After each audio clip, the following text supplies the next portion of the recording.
Assalamualaikum warahmatullahi wabarakatuh. Halo semuanya, kali ini saya akan membahas tentang parsing JSON. Nah, JSON ini apa sih? JSON atau JavaScript Object Notation merupakan format pertukaran data yang ringan dan mudah dibaca daripada XML. Format ini dapat digunakan hampir di semua bahasa pemrograman. JSON sering digunakan untuk mentransmisikan data antara server dan klien dalam aplikasi web.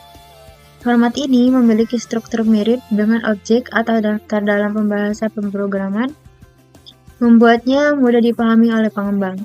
JSON dapat digunakan di hampir semua bahasa pemrograman, tidak hanya terbatas pada JavaScript.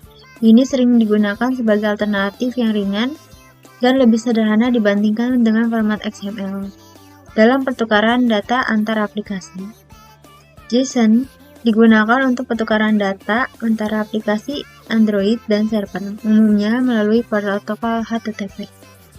Lalu, konsep dari JSON.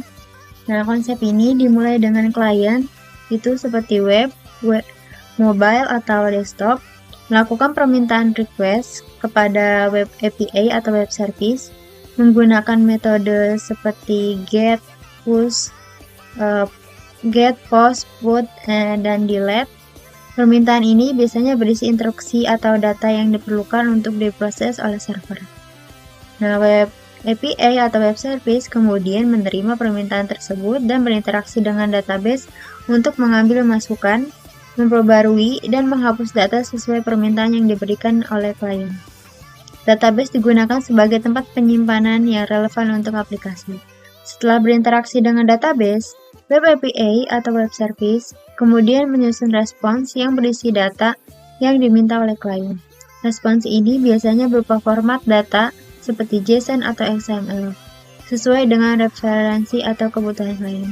Kemudian, respons tersebut dikirimkan kembali kepada klien yang awalnya melakukan permintaan.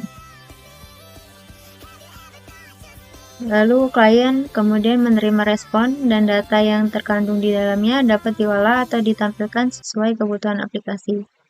Dengan demikian, siklus komunikasi antara klien, web API atau web service dan database selesai. Dan koneksi antara keduanya ditutup sampai ada permintaan selanjutnya dari klien. Lalu ada 3 metode atau 3 cara yang umum digunakan untuk memproses atau mengurai data JSON dalam pengembangan aplikasi. Yang pertama itu ada manual parsing. Nah, manual parsing ini adalah cara tradisional untuk mengurai data JSON secara manual menggunakan kode yang ditulis oleh pengembang.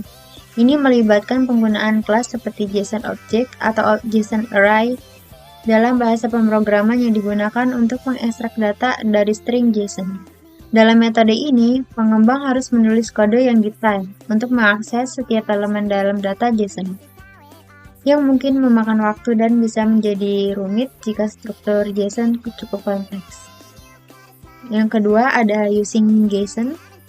Nah, using JSON ini adalah pustaka Java yang populer untuk mengurai dan memetakan objek Java ke dalam representasi JSON, dan sebaliknya. Dengan JSON, pengembang dapat mengonversi objek Java menjadi string JSON atau sebaliknya dengan mudah. JSON menyediakan metode yang sederhana dan efisien untuk mengurai data JSON ke dalam objek Java dan sebaliknya. Mengurangi jumlah kode yang perlu ditulis oleh pengembang.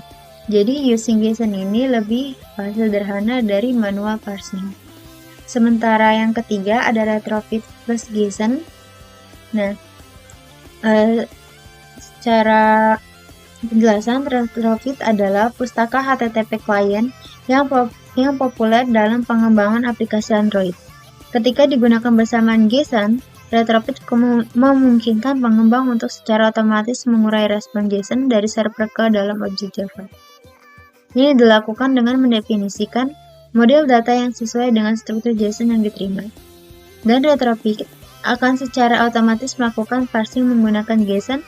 Kombinasi retrofit dan JSON membuat proses komunikasi dengan server dan dan penguraian data JSON menjadi lebih mudah dan efisien dalam pengembangan aplikasi Android.